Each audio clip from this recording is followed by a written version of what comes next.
Scope assessments are so important, people, and that's your golden nugget today. You guys, whatever you paid for your conference today, I'm going to tell you your golden nugget that's going to make you more money today, or more money this year than anything else you've learned today, okay?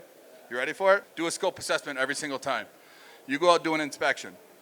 You sit there on the left side of that, you start with the left side of that house, you do a scope assessment, you walk around the house, you list everything on that house that you notice is damaged from that storm. Now, some of you are, well, I'm just a roofer. I don't do siding, I don't do gutters, I don't do windows, I don't do wraps. What you're doing right now is you're providing value to that homeowner. You're showing that homeowner that you're just not a number, that you care for that homeowner. Because what's going to set me apart, I'm in a market, Minneapolis, St. Paul people, that we knock on a door, I'm the 50th person that's knocked on that door. I hang a flyer, I'm the 70th person to hang a flyer. I have to set myself different than everybody else that's doing that. And what I know that sets me different than everybody else, I do a scope assessment, I educate my homeowner. It's so funny when I talk to people about, they go in and get the inspection, hey, Mrs. Jones, my name's John, I'm gonna get my ladder, pop up on your roof, take a look, see if you qualify for hail damage, let you know, I'll come down and show you some pictures. Bullshit. I say, hey, Mrs. Jones, my name's Dan, just to educate you a little bit, I'd love for you to walk around with me and do the inspection with me so I can educate you throughout the entire process.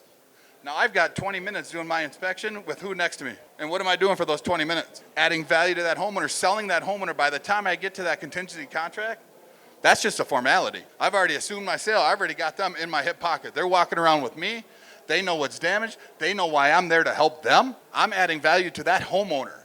Am I adding value to that homeowner if I tell a homeowner to sit inside, I'll come down and show you a couple pictures? Who else is going to do that? Every single person knocking on their door. I'm different.